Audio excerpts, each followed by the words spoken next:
Hi everyone, and welcome to today's video where we are focusing on the Quantitative Reasoning or QR section of the UCAT. I'm Dr. Sarah Nichols, and in this video I'm going to walk you through everything you need to know to excel in the QR section of the UCAT, especially with the updates for the 2025 exam. So in this video we'll cover what quantitative reasoning is, the number of questions, the time limit, and the changes for 2025. We'll have a look at the different types of questions you'll encounter in the QR section, a step-by-step walkthrough of a QR question, and key tips and strategies to tackle the QR section efficiently to boost your score. But before we get started, if you're looking for more help with your UCAT prep, be sure to check out the StudyMind UCAT courses for tailored support. Stay tuned to the end of the video for an exclusive discount on one-to-one UCAT tutoring. If you like this video, don't forget to hit that like button, subscribe, and drop any questions or thoughts in the comments below. Let's dive in. Section 1. What is quantitative reasoning in the UCAT? The Quantitative Reasoning QR section of the UCAT tests your ability to use numerical and mathematical reasoning to solve problems.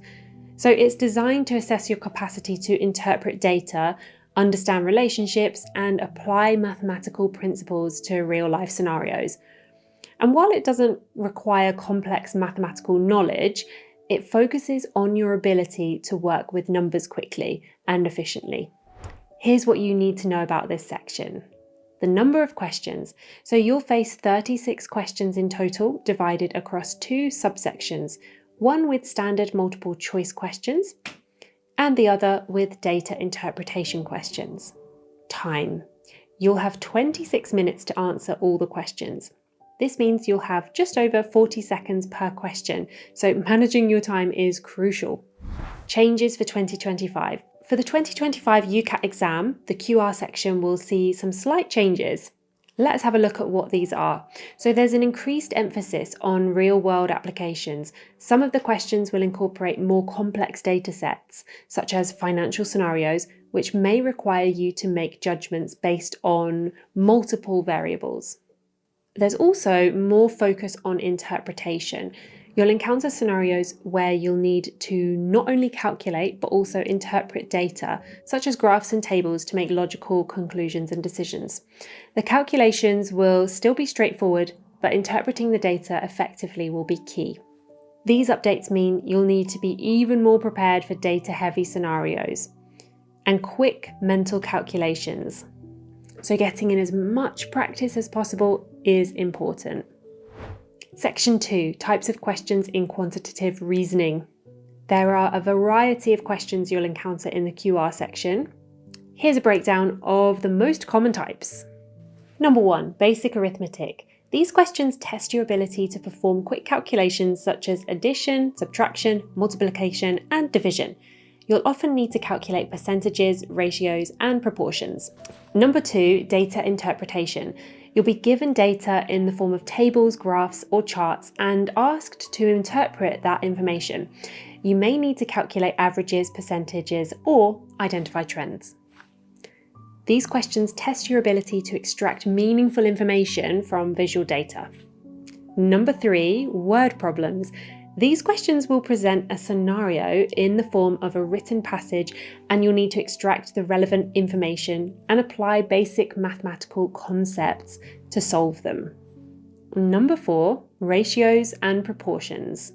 Questions that determine the ratio between two quantities or solve problems involving proportions. This could involve mixing ingredients, distributing resources, or comparing quantities. Number 5, probability and statistics. You may encounter questions based on calculating probabilities, understanding statistics, or interpreting data in terms of likelihood. By recognizing the different types of questions, you can practice specific skills and techniques that will help you answer them more effectively. Section 3, example walkthrough of a QR question. Okay, so now we've had a good overview of what might be included in these QR questions. Let's walk through an example of a QR question to show you how to approach it.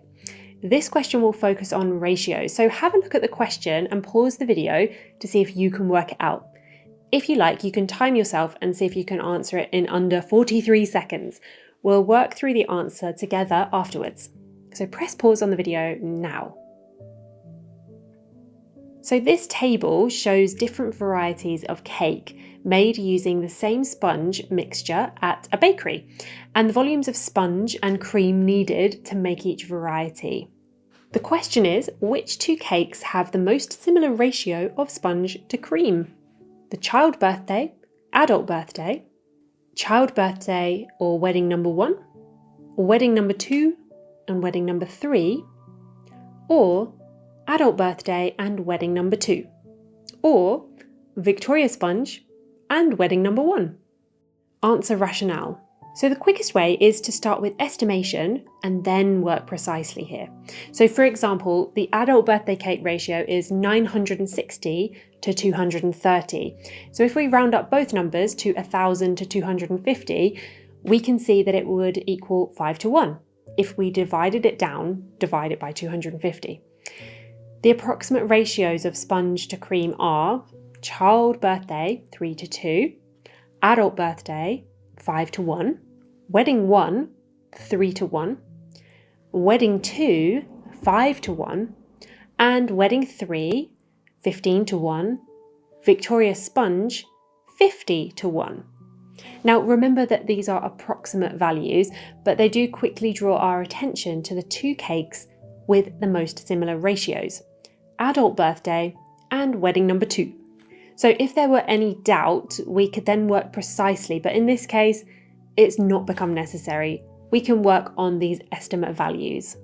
And then the answer becomes clear that it's option 4. Section 4, how to answer quantitative reasoning questions. Key tips. So now that we've walked through an example, let's discuss some essential tips for answering QR questions efficiently.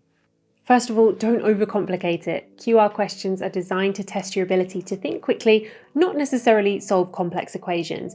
So if a question seems difficult, try to simplify it by breaking it down into smaller steps. Number 2, use mental maths when possible. While you may have a calculator on the screen, it's often faster to do basic arithmetic mentally, especially for simpler numbers. Practicing mental arithmetic will save you time. Number 3, focus on key information. So for data interpretation questions, make sure you extract the relevant information from tables, graphs, and charts. Pay close attention to units of measurement and scales. Also, check units and conversions. Always double check that your units match and that you're using consistent units for calculations. This is particularly important when dealing with percentages, ratios, and proportions. And don't get stuck. If you get stuck on a question, don't waste time. Move on to the next one and come back to it later if you have time. And this piece of advice is so important. Practice under timed conditions. Since time is tight, it's essential to practice answering QR questions under timed conditions. Doing so will help you gauge how long you need to spend on each type of question and improve your speed. Practice makes perfect. The Quantitative Reasoning section of the UCAT tests your ability to apply mathematical reasoning to real-world problems, and to do this quickly and accurately. So by understanding the types of questions and practicing regularly and applying strategic approaches, you'll be able to boost your score in this section. And remember that the key to success in QR is time management, a solid understanding of basic maths, and interpreting data efficiently. And of course, Medic Mind are here to support you all of the way. Whether you're looking for a comprehensive UCAT textbook, an in-depth UCAT online course or question bank, or personalised one-to-one UCAT tutoring, we're here to help.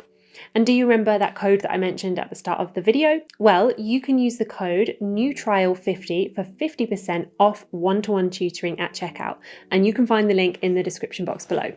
And if you found this video helpful, make sure you give it a like, click subscribe, and leave a comment with any questions or tips for the QR question. Best of luck with your UCAT application. I'll see you in the next video.